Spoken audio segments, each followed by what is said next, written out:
In response to student requests and then Professor Rogozinski and me thinking about this, we thought it might be a good idea to put together a little video kind of summarizing getting ready for the second midterm. So that's what I'm going to do here. The first thing to note is that on our first midterm, so I've got here is the examples of the type of questions.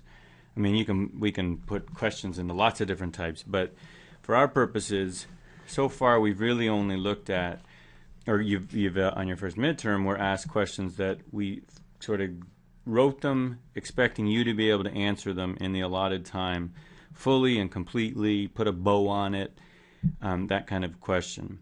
Well, the more common kind of question is you're not expected to finish. So this is the UFI. You never expect or want to have the perfect answer that you would have completed if you had lots of time.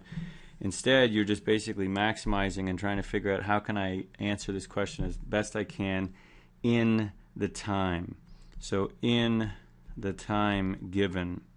And this is absolutely crucial. And so what we do with these things is we have this idea of over-marking.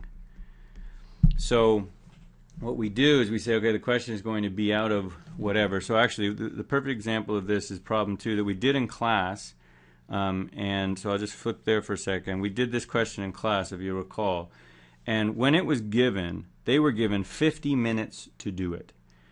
Well, I cannot imagine that any student finished this question completely in 50 minutes. And so there were 42 marks. That was the maximum you could score on this question. But there were many more available. I actually didn't add up how many more were available. But what we will give you is on our midterm is we will give you how many points are actually available.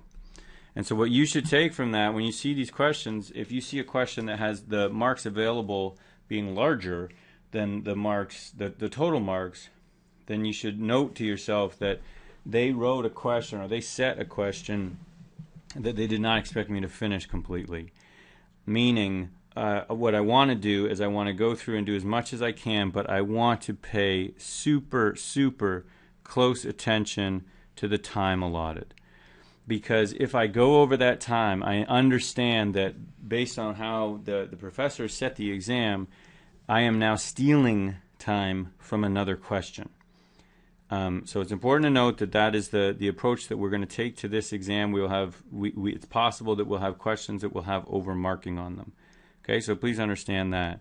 Now coming back to here, it doesn't mean we won't have questions like this. It's, if the allocated marks or the available marks equal the cap, then you should answer the question as best you can in the time and then move on. Okay, so this is just something that we thought important to introduce at this point. It's more appropriate for some types of questions that we've done, in particular those reconciliation type questions. And so important to note that. If you have questions about that, bring them up in class. And the next thing I thought we could do quickly is, I don't know how useful this will be, but it may be useful to some people. It's just to review the topics that we've covered and that are on this midterm. So the first one is basically very broadly business income. And then really the way I see it is this was really 3 classes worth of materials, because we went on and did deductions after this, and the 2 online classes were done this way, or done under here. But that was really a very, very broad and big topic. And then we moved on to CCA. I'm going to come back and fill these things in case you're wondering. And then we moved on again to eligible capital property, and then on to the exchange of property, and then we went to Division C. Then we did most recently acquisition of control, and then we just this past week, did tax payable. And then on Tuesday, we're going to do SR and ED. Okay, so I am by no means going to reteach these topics right now, but what I thought I would do is just say, okay, here are the highlights. As we go back, I mean, we have to go back and review this stuff too in order to set your exam. So as we go back to review it, these are kind of the highlights that pop out to us. You should in no way take anything that I'm saying in this video as a hint as to what is and is not on the midterm exam. Okay, so just because it is not mentioned here does not mean it is not testable. This is a very high level review of what we did in these classes. Okay, so I would say one thing that we did here right off the top was we understood the difference between capital transactions and income transactions. And then drilling down on this one, we understood the difference between business transactions and property transactions. Okay, so those are important things, and when this came up, we introduced or met this idea of the badges of trade, which is essentially, I mean, at the end of the day, what we're trying to do is we're trying to figure out what was the intention of what was going on. And you remember that this, it's not simple, right? And it's case by case, but it's very important. It's important because of inclusion rates and lots of other things that we need to know what the source of this income is. But then obviously the big kahuna in this area was this reconciliation, where we start with financial statement, net income, and we make our way down to what we can call whatever you want, but income for tax purposes.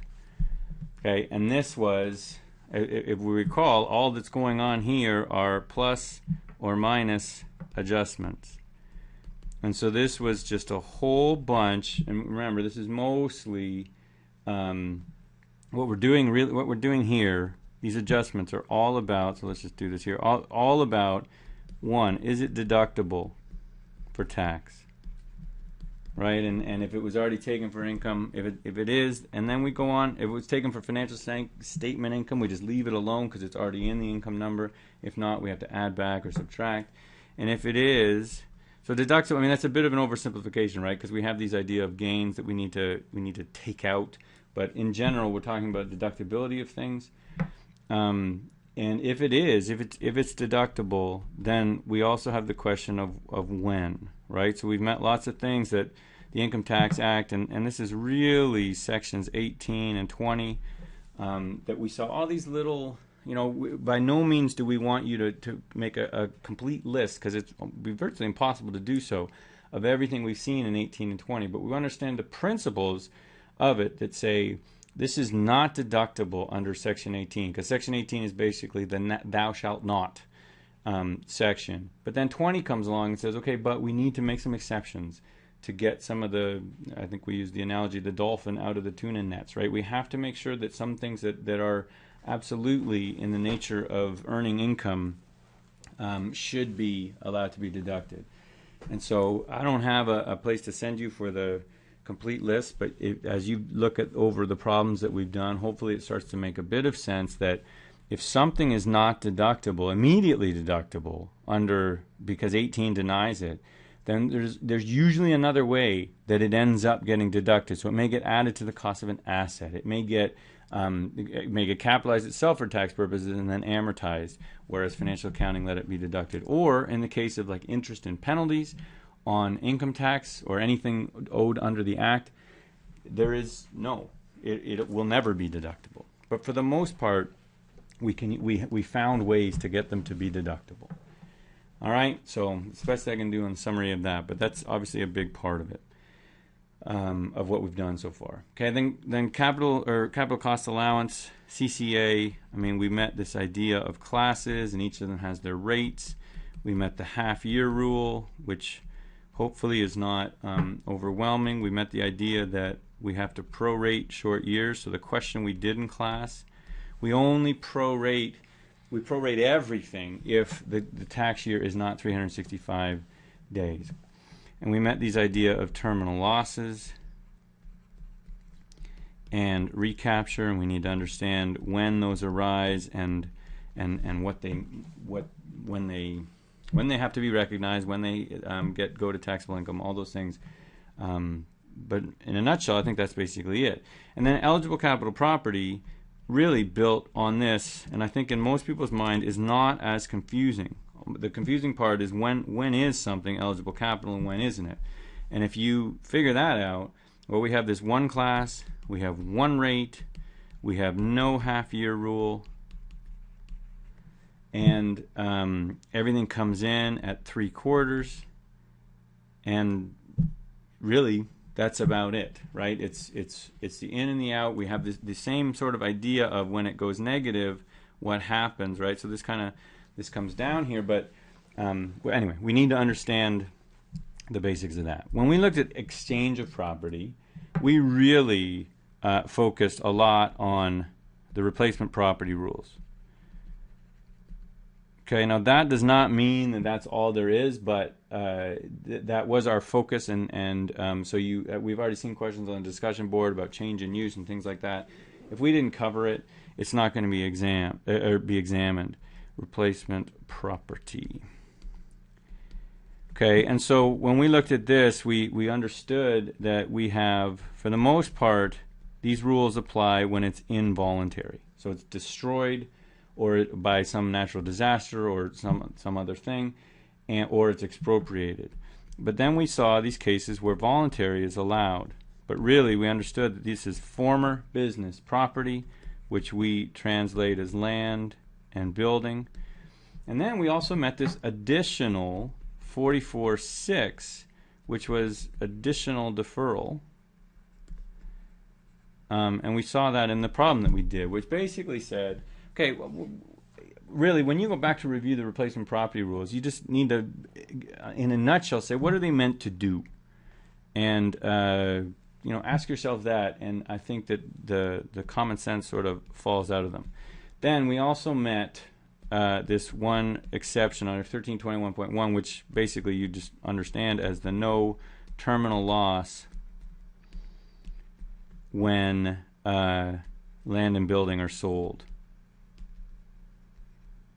Okay, so this is not, so I need to put it like a big line here. This is not replacement property. This is just a completely, when you sell property, we met this idea that yes, you can allocate proceeds land and building, but you cannot do so such that a terminal loss is created and all of the gain goes to the land. And we met that complicated calculation of how to allocate the proceeds, which does not offend anybody's intuition, even though it's complicated. Okay, then we went to Division C, which in my mind is really our understanding. We need to get this idea of loss, carry forwards, and carry backs. We need to understand that Division C is there. It's necessary because under Division B, everything's about 1 year, this year, this year, this year. And Division C comes along and says, okay, we need to recognize the fact that the economic life of an entity is not neatly divided. And that's if you understand that. I mean, we obviously met other things, right? We met donations, etc. But that section, or our focus in there, is really about understanding the loss, carry forwards, and carry backs. Then acquisition of control, right? This is, this topic I think is made for a cheat sheet, right? Because it really is nicely, it's just a bunch of little rules that you need to understand, but none of them are really standalone weird, right? This deemed year end it makes sense because there's this event in that the corporation has in some ways died, but it's still living, but it's under new control, and so we have the idea of a year end. And then so if we have something changing hands, then basically we have all of its assets changing hands. And so we want to say, okay, well, those losses need to be accrued before they go. And then we have this also that, well, since it's under new ownership or new control anyway, we have this expiration of losses. The whole idea under Division C about being able to carry forward and carry back is about an entity over its economic life. The Act thinks or has decided that when control is acquired, that entity's economic life has undergone a major event, and so we're going to expire the losses all but non-capital. And then, but we remind ourselves that there's this elective gain recognition. So I'll just recog, okay? And this is really, really important to understand on a fundamental level, that it's really quite case specific, in that we have to decide whether or not it is in our best interest as the taxpayer, as the company, the acquiring company, is it in our best interest to elect these gains or not? And what this comes down to is the losses, right? The losses that we're getting, are we better off having more non-capital losses carried forward or not? And if we feel like no, if we feel like we might not even be able to use those losses, we're going to wind this business up, whatever's going to happen, then we absolutely don't want to maximize them. And so you need to really come to these kinds of questions about acquisition of control, not thinking that I can apply a blanket and answer every question the same way. You need to look at the question specifically. And last class we met just the sort of mechanics here, and so we need to have an understanding of what the abatement is and the general rate reduction is, and how foreign taxes and provincial taxes. But if you can have some understanding of that problem that was done in class 11.6, you will be fine. Because really, okay, let's leave it at that. SR and ED we are going to do on Tuesday, and really, I think the understanding of this is the level that we're doing at. Don't get me wrong. This is a complicated area that will become quite complicated in your next tax course. But for our purposes, we just need to understand that there are deductions and there are credits and there is interplay between the two. And so, we need to have we know what deductions are, right? This is not a difficult concept for us. Deductions are, we get it, right? The Tax Act says if you spend it, we don't want to tax you on. We want to tax you on the net revenue that you earn on top of that. But credits are basically the government saying, here's some money. And so we need to understand how the Income Tax Act deals with that. When the government essentially gives the corporation money, how do we deal with that? And as I said in the video on this topic, just think like a CCA class, because that's really what this is. We have this pool that sits there of deductions that's available, and it's elective. We can decide when they're taken. Now, almost all the time, we want to take them as soon as we can. But there may be times when we want to leave them sitting in the pool there. But the more important thing is to understand that what happens when we receive money from the government. What does that do to our credit, to our deduction pool sitting there, and when does it affect that? If we can understand those things, we're in good shape. Okay, so hopefully this gives you some help in getting ready for this for the exam on Friday.